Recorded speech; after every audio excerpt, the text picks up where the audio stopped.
Hello, you're about to watch my interview with JP Karliak, the voice of Morph on X-Men 97, among many other roles. They're also the founder of Queer Vox, a nonprofit academy for LGBTQ plus voice actors. We chatted about JP's work as a voice actor, about bringing Morph to life, and about creating an organization to support more queer performers. You can check the description for links to JP's work and for Queer Vox, and also for a link to my full video about the power and the legacy of the X-Men films. And now, on with the interview. Hi, I'm JP Karliak, voice actor, queer activist, and snappy dresser. I'm the founder of Queer Vox, the nonprofit academy and community for LGBTQIA plus voice actors. And I'm also the voice of Morph in X-Men 97, as well as a bunch of other legacy characters like Gargamel and Razamel in the new Smurfs movie. So I know that performing and voices and animation and like this is stuff that's been important to you for a long, long time. Did you have a connection with the X-Men when you were younger, either as a comic or as the animated series? No, actually, I didn't. The weird thing is there wasn't really a comic book. There was a comic book shop where I grew up, but it wasn't really like a cultural thing where I was from. And as far as the X-Men animated series goes, I would come home from school and turn on the TV, and I would see the X-Men's end credits as it was going into Power Rangers, which was my fandom at the time. So really, my X-Men fandom started with the movies.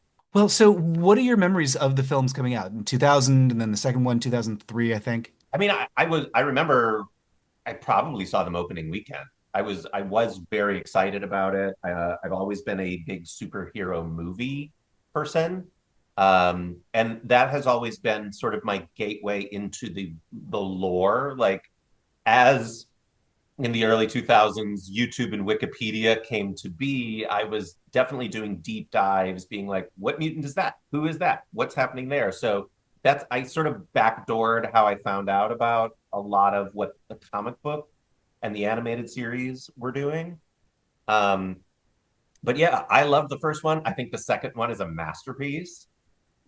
The third one exists. And so yeah.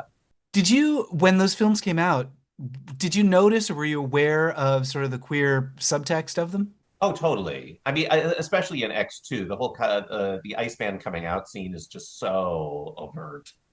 Um, but even the first one, I think the idea of a group of misfits and outcasts who have no place to go. There's this benevolent guy who is just trying to care for everybody, and there's also another guy with ulterior motives who also wants to care for everybody, but is more activist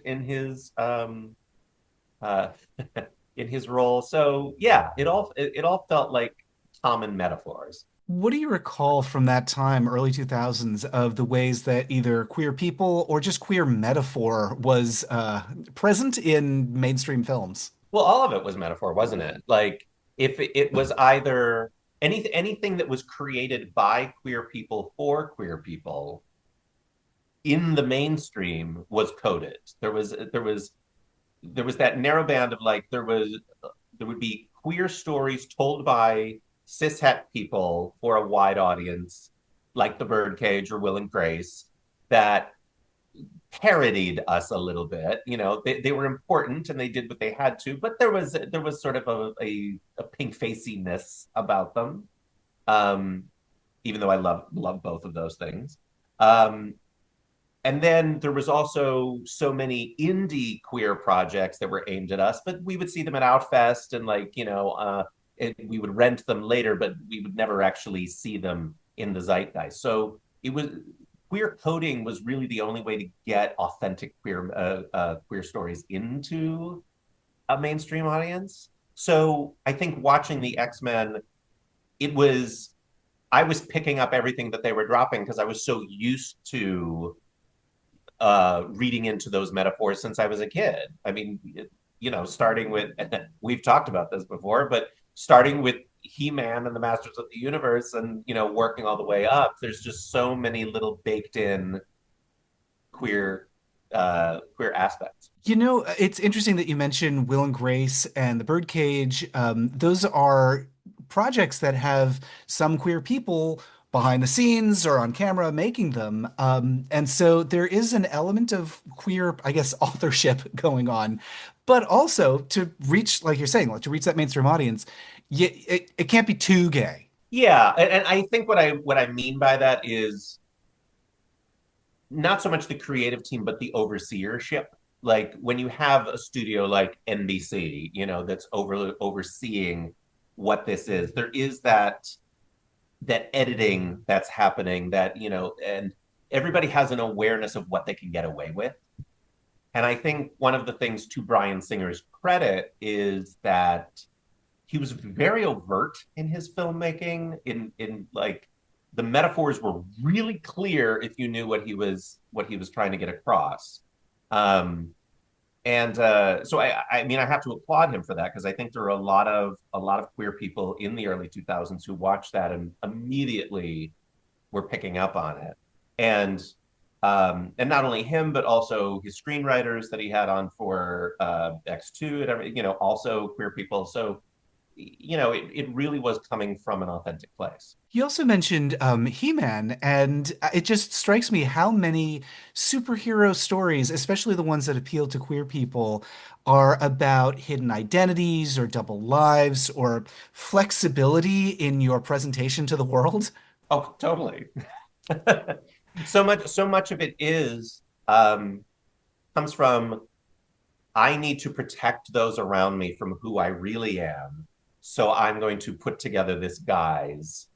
Uh, it's funny. I was rewatching Kill Bill recently, and um, David Carradine has that whole monologue that he does about the difference between Spider-Man and Superman, and how Superman, while Spider-Man is always Peter Parker, and he puts on the guise of Spider-Man, Superman puts on the guise of Clark Kent. He always is Superman. He was born Superman. And I think similarly, there's that aspect of the X-Men as mutants where they are putting on the guise of normal human beings. I think just of X2 of Nightcrawler trying to work his way in the White House and he's got on the flesh toned paint. Um, so yeah, there's so much of an aspect of trying to blend in using normal tropes, but knowing that within yourself you are so not normal. There's also, I love in X2, there's a moment where Nightcrawler and Mystique are talking, and he says to her, if you could blend in all the time, if you could fit in all the time, why don't you? And she says, because we shouldn't have to. And it gives me such chills. Like, what? I mean, you're talking about how clear the metaphor is. That is a very crystal clear metaphor. It entirely is. And I think it plays so much into what's going on today because, back then our conversation was pretty exclusively on gay people, gay and lesbian individuals. And now that we have really focused more on the T in LGBTQ and making sure that we're focusing on our gender nonconforming siblings, that metaphor is so baked in and is so relevant today. Why do you think it is that so many superhero stories involve some aspect of a double life or a hidden identity? I know the way that the superhero themselves often explain it is for the protection of those around them. A Spider-Man keeps his identity a secret to protect Aunt May and MJ and all those people. Um, I think He-Man, as I mentioned, I think he probably does it to well protect the secrets of Castle Grayskull. That's for starters, but also I think because he is of royal blood, there's that weird sort of power dynamic of like I have power in two spaces. If people know that I have it in both, that might cause an issue. I mean, that's probably a more complex read of what it actually is, but I think that that's true. Is somebody that has both massive physical strength and superhuman abilities and also is a government ruler, that's frightening. Do you remember at the time, the early 2000s, when the X-Men movies were coming out, what queer people were saying about them? Like, I'm trying to recall if people were like, "Oh my God, this is about us." It's so interesting. So I was in college when both of those movies came out, and I feel like I was living in LA. attending USC when the second one came out. And this was around the time where Bryan Singer was having his parties, and many USC men of a certain age were attending. And so there was, I think a lot of us were looking for the Easter egg aspect of like, we know this person. We know what his life is. We know what he's putting down. What can we pick up from this? And I think there were aspects of, everybody makes fun of Storm's haircuts. That Storm is dressed horribly throughout the whole series, and I think it's so indicative of how they they knew exactly what to do with the cute men, but it was either hyper sexualized women like Mystique, where she's just nude but alien, which wasn't necessarily, I mean, the character was always blue skinned, but she usually wore clothing. This was a like hyper anime almost version of her. And then there were the women that they really didn't know what to do with, and so they just became kind of a box, just dowdy. So it was so, I think what was so interesting at that time was just watching like how the genders were portrayed and how the sensibility was clearly there in one aspect and just sort of guesswork in the other. And then, can you describe for me the character you play on X-Men '97 and how that role came to you? Yeah, so I play Morph. Morph is the first non-binary superhero in animated TV, and I auditioned for the role during the pandemic. Um, I knew what it was, even though the name I think was like Steve or Bob or something coded. Um, and yeah, I wasn't, as I mentioned, I wasn't really familiar with the animated series a lot, so I had to go back and watch and see who Morph was, because that was the one character I wasn't really familiar with. And it was interesting to see what this very tragic character's genesis was in the '90s series, and seeing that they were going in a far more hopeful and positive direction with them. Um, so identifying with a character that is struggling with their gender and sexual identity in the '90s and using humor to push through their trauma, I was like, okay, I'm just playing me. I'm just gonna use my voice. Especially because Morph is a shapeshifter. There's a lot of different characters that they change into, so it just felt easier not to gild the lily further. Yeah, I mean, you really are a shapeshifter yourself in the work that you do. Yeah. I think what was so interesting about recording the character is, I was just recording from home in my booth, didn't really have connection to the other cast. I often didn't know who they even were because I was just recording my lines by myself. And so I really didn't gather the impact of Morph on the fan base until we went to the premiere and then went to our first conventions and met people. To me, it was like I was doing more for me, and more felt like made me feel good. But you never know, especially because we're never ultra overt about Morph's identity. We never have the very special "I'm non-binary" episode. So I think I so appreciated that, much like the original X-Men movies, we didn't have to say anything overtly for everybody who was queer to pick up on it and be like, "Oh my God, this is mine. This belongs to me." What does it mean to have a place in the X-Men to be a part of telling those stories now? It's huge. I think as much as I love every role that I've played as my favorite for different reasons, I think I love Morph so much because of their impact and because of what the X-Men represents as a whole, especially right now as a team of outcasts who, despite being reviled by society, still choose to fight for society and fight for a better world, and keep coming back in the face of adversity. And also the interesting dichotomy between that and Magneto's take on it, of just like, there's no version of this where we get the rights that we want without violence. And that's hard to grapple with. Those are really hard conversations to grapple with. One of the things that I think is so appealing about X-Men in general is the idea that there's this academy out there. There's this place where you can find people who are like you and you can live in safety and not just safety, but around people who appreciate you. Have you found that yourself? Like, have you ever had an experience where you discovered a place like that for yourself? I mean, sure, there's an arts camp here or there that I've attended that felt great, you know. Um, Honestly, I think so. I'm the founder of Queer Vox, the nonprofit academy and community for LGBTQIA plus voice actors. And admittedly, part of the reason that I started Queer Vox also during the pandemic.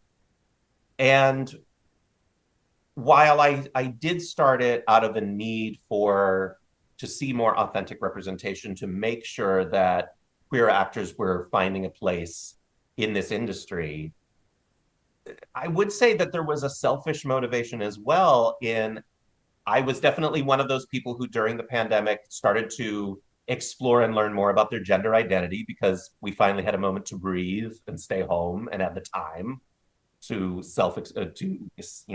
look inward. Um, and as I started to recognize my own gender queerness during that time, and that I did not know other people on a close personal level who were trans or non-binary or gender queer, I was like, okay, I need to create this community where I feel like I belong and I can learn more about myself. And rather than try and do it selfishly, where it's just like, hey, y'all, tell me, teach me. I'm like, well, I think it's something that I picked up from, in the post George Floyd movement was if you want to learn something from a community, give back to them. And even though it's my community, I was like, well, let me create a teaching academy where people can learn more about how they can get into the industry. And I can share that part of my knowledge, but in the same token, just understand myself better. And I absolutely did. I mean, it's worked tenfold that I have such a better understanding of not only my gender identity, but just what gender identity means to so many different people. It's been invaluable. Are there elements of those films, those early X-Men films? Are there elements of those films that you think are still timely today? Oh, entirely. I mean, in the same way that people are still finding X-Men 97 timely right now, even though it's still set in the 90s. Um, I think Brian was, even though in rewatching the original X-Men, now that I know I'm very off book on the original animated series, I'm like, oh, okay, that's why people were making a stink about this choice or that choice or this costume or whatever, because of, I understand what the reverence was. But I think one of the things that he really got right in the continuity was that continued metaphor of the outcast fighting for their rights and the different ways in which they do so. The queer continuation of the flip of the coin between Martin Luther King Jr. and Malcolm X and their tactics, and this being the metaphor of the queer version of it. Yeah, I think it's with everything going on today and the persecution of trans people at a ridiculously high level. I think it's so vital to be telling those stories, whether overtly or in some type of coded way. I do love that there's a motif in the first film of the Statue of Liberty. And also, they're in New York and you have the Statue of Liberty on the license plates, and there's a little Liberty reference when they're in Canada, and then it returns to it. And in Logan, there's a little Statue of Liberty. That liberty as a concept is woven through the films is so relevant. Like we just want to live our lives is the ethos that guides so many of the characters. Yeah, and that there's such a because Charles has created this little school in rural New York, well, suburb New York. There is so much of that aspect of like, look, we're just over here doing our thing. we really have no interest in infringing upon your lives, your rights, your thing. We're just doing us, and we just want to have the liberty to be us. You're the ones that invaded our school and tried to take it over.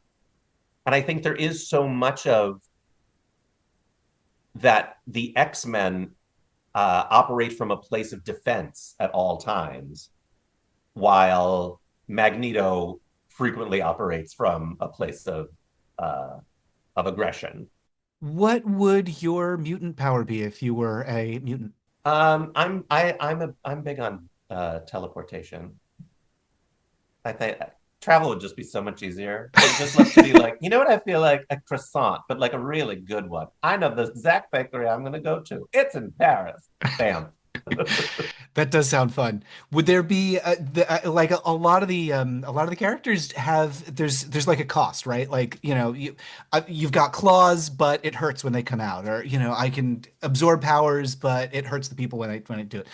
Would there be like what's the downside to the travel? I guess for a Nightcrawler, it's that he stands out a bit. Yeah, and Nightcrawler is limited in that, like, kind of has to be able to see where he's Hmm. headed, so it's very short distance. Um, it's funny when I think of the downsides of superpowers, I think about shows like The Boys, where it's something so stupid and Sure. just, yeah. So I mean, it would probably be like I can transport myself, but nothing that is not a part of me. So I have to always have like a change of clothes waiting for me wherever I'm going, Hmm. or that croissant, like, sadly, I will have eaten it, but it's not coming with me. Oh no, that is tragic. Oh, A the mess. pain of the It's life just of a the mutant. big mess. It's horrible. Oh no. Well, JP, thank you so much for joining me. Thanks for chatting about X-Men. What a joy. What a pleasure to connect with you. Always a pleasure to talk to you, Matt.